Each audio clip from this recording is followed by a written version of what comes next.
Anywhere app for iPad. Free for Bloomberg Professional Service subscribers at the Apple App Store.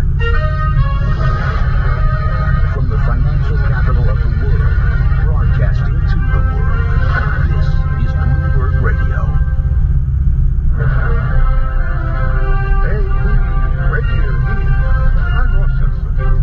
San Diego's embattled mayor has been spotted not returning to work at City Hall after 2 weeks of behavioral therapy, but heading into an office building followed by a lawyer for a woman who filed a sexual harassment lawsuit against him.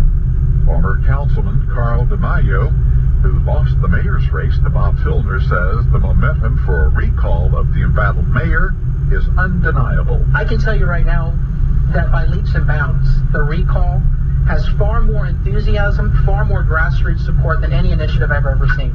AP correspondent Mark Scolfaro reports Michael Rosen, an attorney working for Penn State University, says 25 civil claims in the Jerry Sandusky sexual abuse case should be settled by the end of the week. They're not releasing the dollar amount or the range of the figures, but he said that most of the 8 young men who testified against the former assistant football coach last year at his criminal trial are among the 25.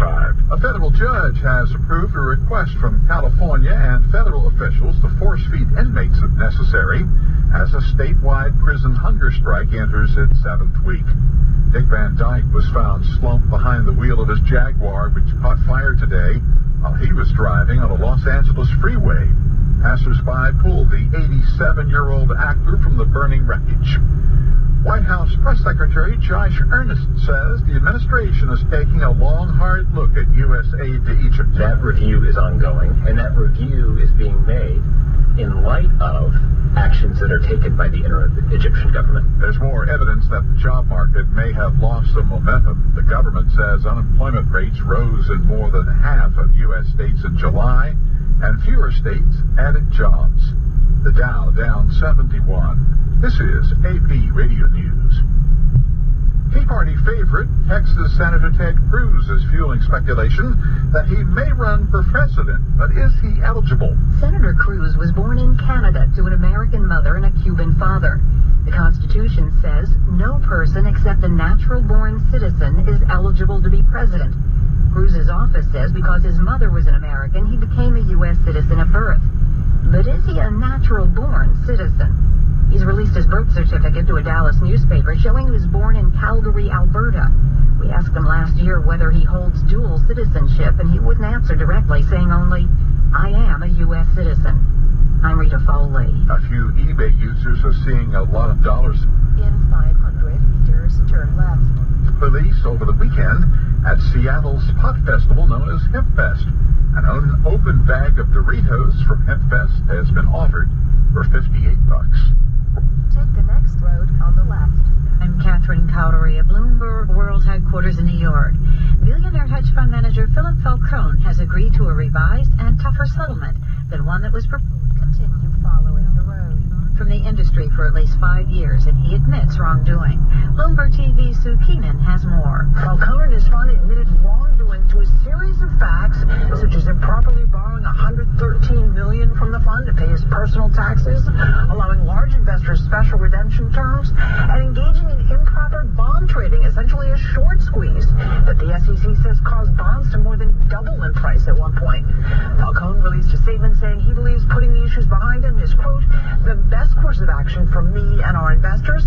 He goes on to say it will allow him to maximize the value of Light Squared for all stakeholders and focus on what he calls his permanent capital vehicles. Now, the agreement is still subject to approval by the court and allows Falcone to be involved in the liquidation of his fund under the supervision of a monitor. Bloomberg Television, Sue Keenan reporting. The S&P 500 fell for a fourth day, its longest losing streak so far this year.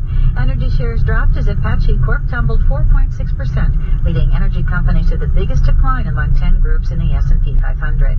ExxonMobil dropped for the 18th time in 19 days. Intel gained 1.7% after Piper Jaffray raised its rating on the shares. The Dow Industrial Average dropped 71 points, 0.5%, and closed at 15,010. The S&P 500 declined 10.6% and closed at 1646, and the Nasdaq lost 14 points, 0.4%, and closed at 3589. Amazon.com's U.S. and Canadian web stores are back online again after a 30-minute outage. Amazon stores in some countries went offline starting around 3 o'clock New York time. That's according to visitdownrightnow.com. That's the news you need now more than ever. I'm Catherine Cowdery, Bloomberg Radio. This is Bloomberg Surveillance Report. I'm Charlie Pellet. Coming up this hour, we'll look at the solar panel business with Danny Kennedy of Sungevity. We'll also speak with Kate Moore. She is Chief Investment Strategist at J.P. Morgan Private Bank. And as we kick off the hour, Sean Lynch, Global Investment Strategist at Wells Fargo Private Bank. He spoke with Bloomberg's Joe Brusuelas and Tom Keene. On this Monday, Sean Lynch with us with Wells Fargo Bank, their global investment strategist. Sean, let's go right to bonds and talk only about bonds. Is it a bond fund rout? Well, certainly the pain is being felt in that asset group. I guess emerging market equities are feeling a little bit of it as well, but across the fixed income spectrum, you're seeing a lot of pain past few weeks, and really year to date it's been a tough asset group. You and I have been through this before. There's a rationalization, just there is in the equity markets, of lower price, higher yield. How much price decline do we need to see where people just simply start calling up and saying, get me out? Are we there yet? I don't think so. I think you'll see if you start to see in the U.S. yield get over that 3% level on Treasury, and if it happens in a more expedited manner, meaning over a period of a month or a quarter, and we have an event that takes us there, then I think you might see a little more panic. You might see a little more money flows. Right now, it just seems to be people more looking to rebalance, people looking and realizing that they may not have the luxury of lower rates for 30 years like they've had the past 30 years. Sean Lynch with us. Let me bring in Joe Brusuelas of Bloomberg Briefs and our economic briefs with his perspective on this bond